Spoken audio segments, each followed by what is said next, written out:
is your most authoritative news analysis platform. As I get ready to welcome my guest, let me give you a brief take. And I title my take, "Don't Do Mere Conveyor Belt Journalism." Don't do mere conveyor belt journalism. Now, for a good number of journalists in this country,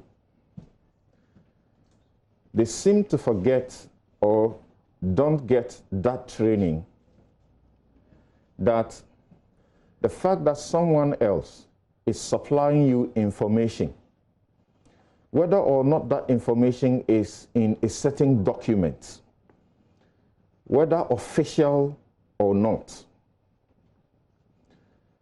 means that the journalist has no obligation to verify the contents of that document.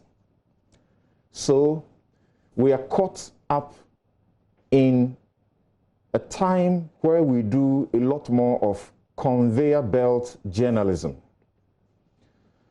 Some person throws a document at you. Once you can see there's some signature on it, sometimes it's not signed, it's not properly authenticated. And the journalist feels that once that document has the semblance of official documentation, they can go ahead and publish that document or the content of that document without caring to check and verify the content of the document. In fact, some go to the extent of listening to someone say something and simply think that for carrying the message of that person, that's all there is about it. If another person is hurt or thinks that what the other has said is not accurate or in any way hurts them, they should come forward and also give a reaction. No. You have a duty to check, to verify. And the code of conduct for journalists requires you to double check.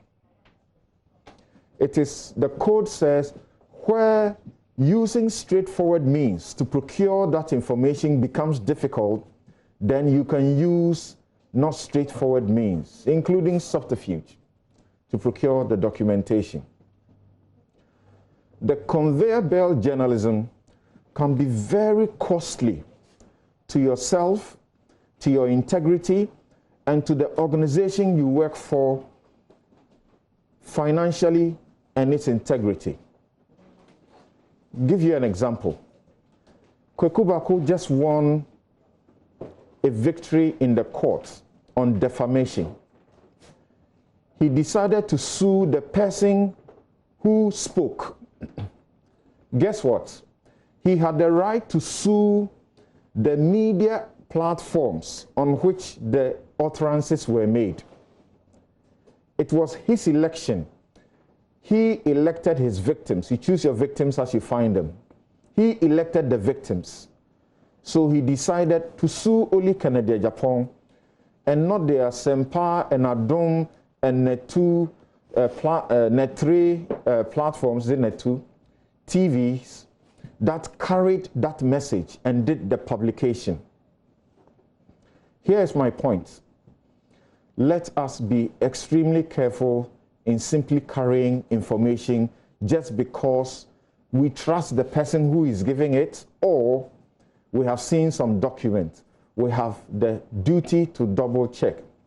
And once we discover, and sometimes we make errors, we are humans. Once we discover an error has been made, let's be bold enough and be firm to retract and apologize.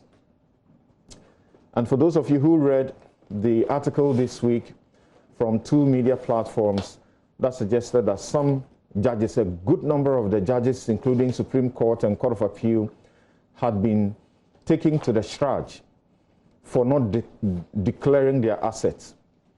You would find that later the media entities deleted those articles, they retracted and apologized. That is what we ought to do once you discover you have done the wrong. And I disclose that I wrote to those media entities acting as a lawyer for one of those judges in the Supreme Court, Justice Samuel Malfo Sal. He had declared his assets even before he went to be vetted in Parliament. And yet the reportage was that he had not declared his assets. The fact that something has been put in Shraj does not mean that document that has gone to Shraj, when you use it, you may not be liable to defamation. Let's stop the conveyor belt journalism so that we don't put ourselves at risk and our media entities at risk. Thank you very much. This is my take.